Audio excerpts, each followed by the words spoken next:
My name is Shelley. I'm here to talk about my daughter, Jessica Heeringa. She was abducted from Norton Shores, Michigan on April 26, 2013. Jessica was very loving. She was always willing to go that extra mile for anyone. That night in 2013, a gas station was still brightly lit, its doors wide open, the cash untouched in the register, but the beautiful female employee was gone. Jessica Heeringa, a kind young single mother, had taken a late-night shift for one simple reason: to earn extra money to support her young son. There was no cry for help, no security cameras, only a single drop of blood and an eerie silence left behind. Beneath the calm surface of the lakeside neighborhood lurked a predator who had been watching her for a long time. Jessica's disappearance was not an accident. It was the beginning of a dark truth slowly coming to light. And when authorities finally captured the killer almost by chance, they uncovered a series of horrifying truths about the man behind it all. The hardest thing is just miss my sister. I just miss her. I would give anything to call her. Jessica Heeringa, born on July 16, 1987, lived in Norton Shores, Michigan. She grew up in a modest family with her parents and an older sister. At 22, Jessica became the mother of a baby boy named Zen, the son of her longtime boyfriend, Dakota Quayle Dyer. They lived happily together in a rented house. At the age of 25, she was a single mother raising a 3-year-old son. She had dreams of going back to college to become an accountant, and she was working at the gas station to provide for her son. Jessica normally worked the night shift. The closing time of the gas station was at 11:30. The gas station is located on Sternberg Road in Norton Shores, Michigan. She was known by everyone around her for being warm, friendly, and cheerful. In her role as manager, she often received compliments from customers. Jessica frequently agreed to work extra night shifts. Her dedication at work clearly showed her ambition and eagerness to learn. Dakota was unable to fully support the family on his own, which led to frequent arguments and tension in their relationship. The two were engaged, but their wedding kept being postponed for various reasons. On the evening of April 26, 2013, Jessica was working her usual shift at the Exxon station. Her day had started like any other. At around 3 in the afternoon, she stopped by a nearby store to shop, then drove to work. She arrived at the gas station at about 4:35 in the afternoon, parked her car, and began her night shift, which was scheduled to end at 11:30 that night. That evening, Jessica was the only employee on duty. At 11:14 p.m., a customer called the emergency number 911 to report what he had just experienced at the Exxon station. He had gone inside the store to pay for his gas in cash, but did not see anyone working there. He hollered for my daughter. She was nowhere around. At about 11:15, Miss Keegan, 911, where's your emergency? I don't know if it's emergency. I just got to work. I'm at the Exxon gas station on Sternberg Road, kind of Sternberg, Grand Haven. Okay. And there's nobody here. It wouldn't allow me to pump gas, but I had walked inside. There's nobody. There's a car here. There's another car out front. But it is very suspicious why there's nobody here. the police were called. When they arrived, they found her cigarettes and lighter right by the cash register. They did not see any obvious signs of a struggle. Everything seemed orderly. Jessica's coat was still in the back room. And there was no money taken out of the register. Her car was left. She had $420 in her purse. That was still there. It was like she disappeared. Her car keys and her house keys. A single drop of blood, later confirmed to be Jessica's, was found near the rear door of the stockroom area. In addition, officers found a cap from the laser sight of a Walther P.22 semi-automatic pistol and 2 small batteries, likely from a watch, lying on the floor. The gas station's cash drawer was intact. No money was missing. The last recorded transaction was at 10:52 p.m. for a lighter. The station did not have any surveillance cameras installed inside. But Jessica herself had vanished. She had disappeared silently and inexplicably. After discovering that there was no one working at the station, it does give us some hope that we've got some accurate information out there to work with. At the same time, police notified Jessica's family about her disappearance. In an effort to find clues, Jessica's parents called her friends, One friend remembered stopping by the gas station between about 8 and 9 that evening and noticing that everything seemed normal. Not long afterward, another of Jessica's coworkers arrived at the station to lock up. She later recounted that around 11 that night, she and her boyfriend had ridden their motorcycle past the gas station. They saw a silver Chrysler Town and Country minivan parked near the rear service door with its back hatch open. Suspecting that Jessica might be involved in stealing items from the station, they stopped to watch what was happening. The manager saw a young man with messy curly hair, wearing an orange sweatshirt, standing near the minivan. She observed him repeatedly opening and closing the back hatch before he finally drove away.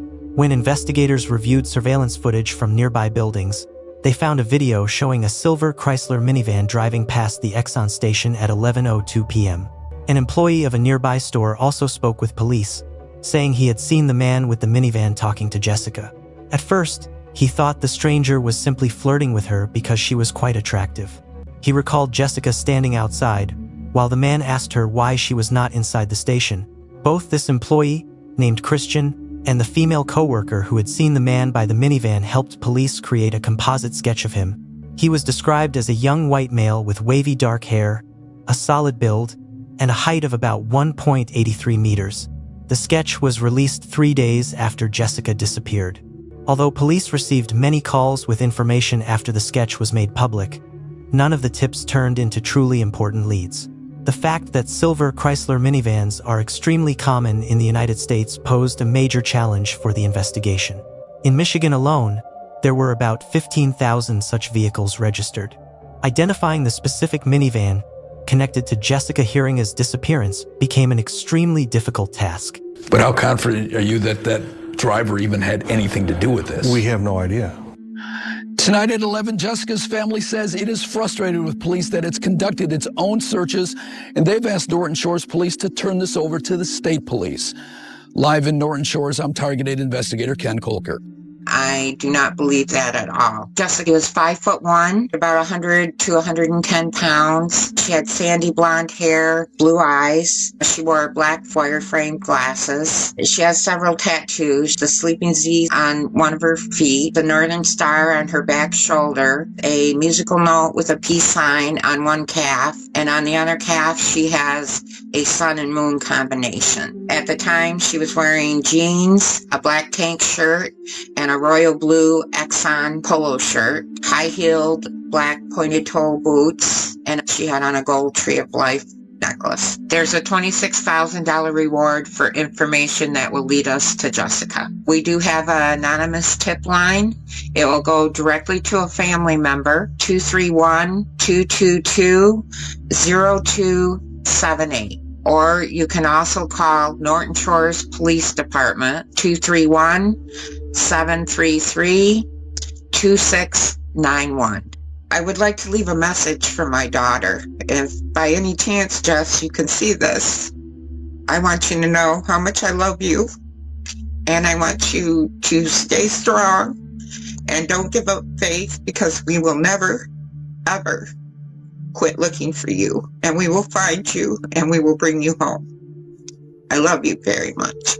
Jessica's boyfriend, Dakota Quayle Dyer, was also suspected of being involved in her disappearance. He admitted that the two of them argued frequently, but he insisted he had never physically harmed her. Dakota actively cooperated with investigators, telling police that on the night Jessica vanished, he was at home with their 3-year-old son.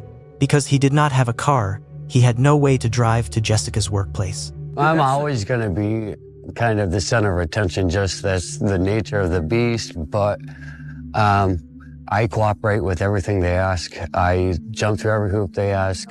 When detectives examined Dakota's phone records, the data confirmed that he had been at home that night.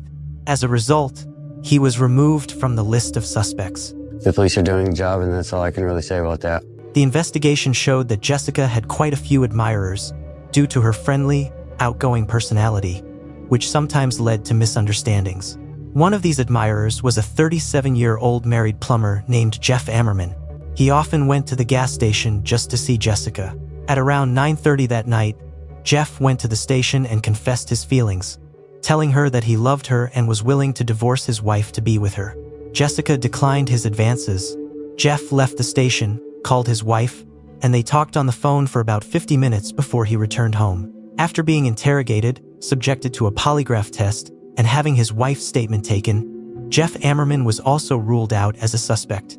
The next person to come under suspicion in the case was Rob Fallet, the brother of the Exxon station manager. He said that he had stopped by the gas station at about 9 that evening. When he greeted Jessica, he noticed she seemed sad. When he asked what was wrong, Jessica confided that she was having family troubles. Rob suggested that she could come stay with him for a while, but Jessica refused. After lingering at the station for a bit and buying a few items, Rob left to go night fishing at the lake. Investigators checked Rob's phone records from that night, and the results showed that his account matched the data. He had left the station and gone fishing. Therefore, Rob Fallet was also removed from the list of suspects. Search and rescue efforts for Jessica Heeringa were carried out using helicopters, specially trained dogs, and wide-area searches of residential neighborhoods, commercial areas, wells, wooded regions, and the Lake Michigan shoreline. Despite these large-scale efforts, no significant clues were found, and the case reached a dead end. Almost a year later, in February 2014, an incident occurred in Michigan that bore chilling similarities to Jessica's case. A petite, blonde woman who wore glasses was attacked by a man while walking home late at night. She was abducted, taken back to his apartment, and assaulted. Although he threatened her life, he eventually released her after several hours. The attacker was identified as 42-year-old Brad Allen Mason. He was quickly tracked down, but he resisted arrest, pointing a fake gun at the police, which resulted in him being shot dead at the scene. Mason had a long criminal history, including a kidnapping conviction in 2004 and an arrest in 2011 for indecent exposure in public. Notably, in 2014, he was living in a dormitory-style complex across the street from the Exxon gas station where Jessica worked. However, investigators could not find any evidence linking Mason to Jessica's disappearance. 2 years after Jessica Heeringa vanished in 2016, another incident involving a young woman occurred. That night, as she was coming home late from a party at a friend's house, she got lost on a dark road. A man driving a silver minivan pulled up beside her, asked if she was okay, and offered her a ride. She declined, but asked to borrow his phone. He agreed, but only on the condition that she get into the vehicle. As soon as she climbed in, the man locked the doors, told her the phone battery was dead, then pulled out a gun and ordered her to be quiet. He drove off with her trapped inside. Feeling dizzy and nauseated, the woman asked him to roll down the window so she could get some air. Seizing the opportunity, she risked everything, squeezing herself out through the window of the moving vehicle, jumping to the ground, and sprinting toward a nearby house. The man immediately sped away. The victim contacted police right away and gave them a description of her abductor. Using images pulled from surveillance cameras, police tracked down the license plate of the silver Chrysler Town and Country minivan and identified the driver as 46-year-old Jeffrey Willis. Willis, a factory worker, lived a fairly quiet, low-profile life and had no serious prior criminal record. When officers located him, they searched his minivan and found a Walther P.22 semi-automatic pistol. The gun was traced back to one of Willis's co-workers, who had reported that his handgun with a laser sight had gone missing some time earlier. Willis was arrested and taken into custody. He's a very, very dangerous man and was very much a threat to this community, and that threat has now been nullified. When police searched Willis's home, they discovered a box filled with BDSM tools such as handcuffs, chains, ropes, a ball gag, a vibrator, a video camera, and a cartridge of ammunition that matched the Walther P.22. The box also contained insulin syringes filled with an unidentified liquid, sedatives, Viagra, lubricant, disposable gloves, and a diagram of the female body with injection sites marked on it.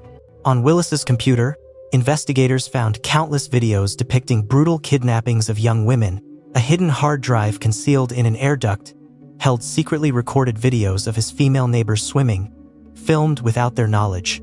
On his computer was also a folder labeled Victims, which contained 2 subfolders, one named after missing woman Jessica Heeringa and another named after a murdered woman, Rebecca. 36-year-old Rebecca Blech was brutally killed on June 29, 2014, about a year after Jessica disappeared, in an area roughly 20 minutes from the Exxon station where Jessica worked. How will the investigation unfold with even more shocking twists? Please stay with us to discover the outcome in part 2.